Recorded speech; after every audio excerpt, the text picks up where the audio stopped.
Hi viewers, welcome to my YouTube channel. ಯಾರ ನನ್ನ channel ಹೊಸ್ತಾ ನೋಡ್ತಾರೆ ಪ್ಲೀಸ್ ಸಬ್ಸ್ಕ್ರೈಬ್ ಮಾಡ್ಕೊಂಡು ನೋಡಿ, ಸಪೋರ್ಟ್ ಮಾಡಿ. ಪಕ್ಕದಲ್ಲಿರ್ತಕ್ಕಂಥ ಬೆಲ್ ಐಕನ್ನ ಪ್ರೆಸ್ ಮಾಡಿ. ನಾನಿವತ್ತು ನಿಮಗೆ ಮೊಸರು ಮೆಣಸಿನ್ಕಾಯಿ ಅಥವಾ ಮಜ್ಜಿಗೆ ಮೆಣಸಿನ್ಕಾಯಿ ಅಂತ ಏನು ಹೇಳ್ತಾರೆ ಮಾಡೋದು ಯಾವ ರೀತಿ ಅಂತ ತೋರಿಸ್ಕೊಡ್ತಾ ಇದ್ದೀನಿ. ಮೊದಲನೇದಾಗಿ ನಾನು ಇನ್ನೂ ಒಂದು ಅರ್ಧ ಕೆಜಿಯಷ್ಟು ಮೆಣಸಿನ್ಕಾಯಿ ತೊಗೊಂಡಿದ್ದೀನಿ. ತುಂಬ ಖಾರದ ಮೆಣಸಿನ್ಕಾಯಿ ಎಲ್ಲ ತೊಗೊಂಡಿಲ್ಲ, ಒಂದು ನಾರ್ಮಲ್ ಇರುತ್ತಲ್ಲ ಆ ಥರದ್ದು ಮೆಣಸಿನ್ಕಾಯಿ ತೊಗೊಂಡಿದ್ದೀನಿ. ತೊಗೊಂಡ್ಬಿಟ್ಟು ನಾವು ಮಧ್ಯದಲ್ಲಿ ಈ ರೀತಿಯಾಗಿ ಸೀಳ್ಕೊಬೇಕು. ಫುಲ್ಲು ಲಾಸ್ಟ್ ತನಕ ಸೀಳಬೇಕು, ಫಸ್ಟಿಂದನೂ ಲಾಸ್ಟ್ ತನಕ. ಆಗ ಒಳಗಡೆ ಎಲ್ಲ ಮೊಸರೆಲ್ಲ ನೀಟಾಗಿ ಕುಡ್ಕೊಂಡ್ರೆ ಚೆನ್ನಾಗಿರುತ್ತೆ, ಖಾರ ಎಲ್ಲ ಆಗೋದಿಲ್ಲ. ಅದು ನೀಟಾಗಿ ನಾವು ಸೀಳ್ಕೊಬೇಕಿತ್ತು, ಅದ್ರ ಒಳಗಡೆ ಎಲ್ಲ ಮೊಸರು ಕುಡ್ಕೊಳ್ಳುತ್ತೆ.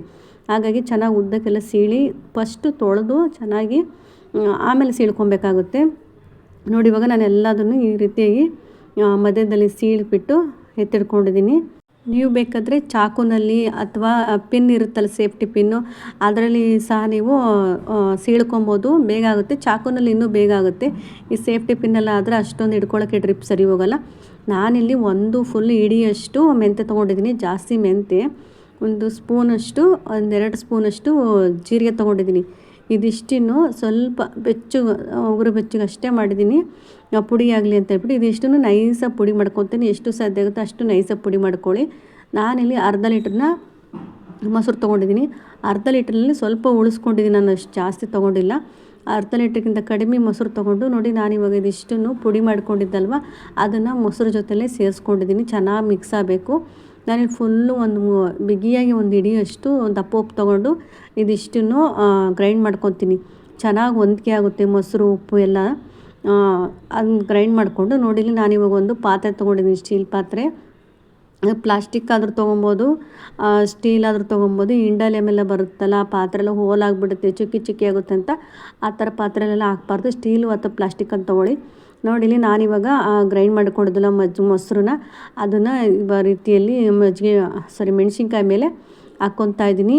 ನಾವು ಮೆಣಸಿನ್ಕಾಯಿ ಮಾಡಬೇಕಾದ್ರೆ ಮಜ್ಜಿಗೆ ಸೇರಿಸ್ಕೊಬಾರ್ದು. ಮಜ್ಜಿಗೆ ತುಂಬ ತೆಳುಗಿದ್ರೆ ಏನಾಗುತ್ತೆ, ಮೊಸರು ತೆಳುಗಾದರೆ ಅಷ್ಟು ತುಂಬ ಖಾರ ಎಲ್ಲ ಮೊಸರೆಲ್ಲ ಹಿಡ್ಕೊಳ್ಳೋದಿಲ್ಲ. ಹಾಗಾಗಿ ಸ್ವಲ್ಪ ಗಟ್ಟಿ ಮೊಸರು ತೊಗೊಬೇಕು. ತುಂಬ ಮಜ್ಜಿಗೆ ಎಲ್ಲ ಬರೀ ನೀರು ಮಜ್ಜಿಗೆ ತೊಗೊಂಡ್ರೆ ಸರಿಗೆ ಹಿಡ್ಕೊಳ್ಳಲ್ಲ, ಖಾರ ಆಗಿಬಿಡುತ್ತೆ.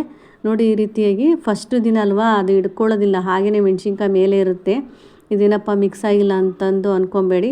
ಇದು ಸ್ವಲ್ಪ ಈ ರೀತಿಯಾಗೆಲ್ಲ ಮೇಲೆ ಹಾಕ್ಬಿಟ್ಟು ಎಷ್ಟು ಸಾಧ್ಯ ಸ್ವಲ್ಪ ಹೊತ್ತು ಆ ಮೆಣಸಿನ್ಕಾಯಿ ನಾವೇನು ಸೀಳಿದ್ವಲ್ವ ಅದರೊಳಗಡೆ ಹೋಗಲಿ ಅಂತ ಒಂದೆರಡು ನಿಮಿಷ ಈ ಥರ ಎಲ್ಲ ಮಾಡಿ ಮುಚ್ಚಿಡಬೇಕು. ನಾನು ಬೆಳಿಗ್ಗೆ ಮಾಡಿದ್ದು, ಬೆಳಿಗ್ಗೆಯಿಂದ ಮತ್ತೆ ನೆಕ್ಸ್ಟು ಬೆಳಿಗ್ಗೆ ತೋರಿಸ್ತಾಯಿದ್ದೀನಿ. ನೋಡಿ ಎಷ್ಟು ಚೆನ್ನಾಗಿ ಇರ್ಕೊಂಡಿದೆ. ನಾನಿಲ್ಲಿ ಸ್ವಲ್ಪ ಒಂದೊಂದು ಒಳಗಡೆ ಹೋಗಿರಲ್ಲ, ಮೆಣಸಿನ್ಕಾಯಿ ತುಂಬ ಟೈಟ್ ಇರುತ್ತೆ ನೋಡಿ, ಫ್ರೆಶ್ ಮೆಣಸಿನ್ಕಾಯಿ ಒಳಗಡೆ ಎಲ್ಲ ಹೋಗಿರಲ್ಲ. ನಾನು ಸ್ವಲ್ಪ ಈ ರೀತಿಗೆಲ್ಲ ನೋಡಿಬಿಟ್ಟು ಅದು ಮೆಣಸಿನ್ಕಾಯಿ ಒಳಗಡೆ ಮಜ್ಜಿಗೆ ಒಳಗಡೆ ಎದ್ದು ಇಟ್ಕೊತಾ ಇದ್ದೀನಿ. ನೋಡ್ಬೋದು, ನಾವು ಉಪ್ಪು ಮೊಳಕೆ ಕಾಳೆಲ್ಲ ಬಸಿ ಹಾಕ್ತೀವಲ್ವ, ಅದ್ರ ಮೇಲ್ಗಡೆ ಹಾಕಿಟ್ರೆ ಮೊಸರೆಲ್ಲ ನೀಟಾಗಿ ಆ ಪಾತ್ರೆ ಕೆಳಗಡೆ ಇಟ್ಕೊಳ್ಳುತ್ತೆ.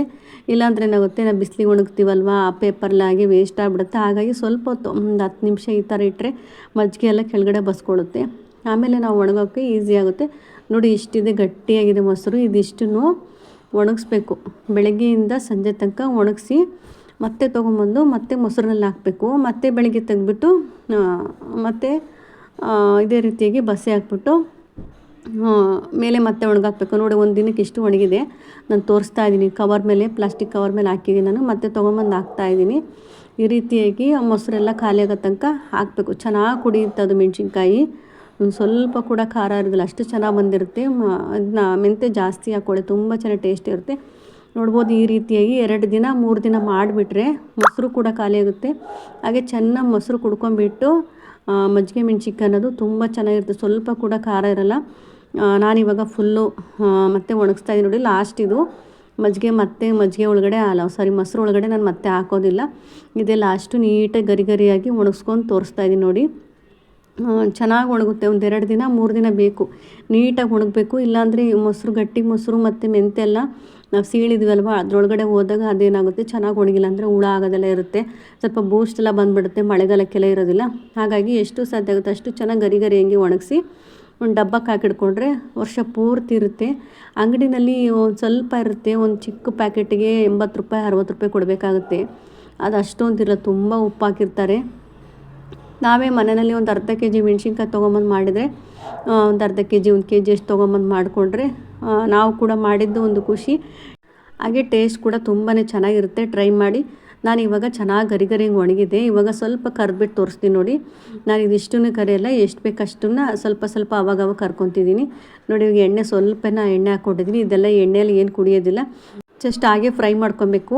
ಈ ಮಜ್ಜಿಗೆ ಮೆಣಸಿನ್ಕಾಯಿ ಮೊಸರನ್ನ ಜೊತೆ ಮುದ್ದೆ ಏನಾದರೂ ಊಟ ಮಾಡ್ಬೇಕಾದ್ರೆ, ತಿಳಿ ಸಾಂಬಾರು ಹಾಗೆ ಮೊಸರನ್ನ ಸೊಪ್ಪು ಸಾರೆಲ್ಲ ಊಟ ಮಾಡ್ಬೇಕಾದ್ರೆ ತುಂಬಾ ಚೆನ್ನಾಗಿರುತ್ತೆ ಸೈಡ್ಸಾಗಿ.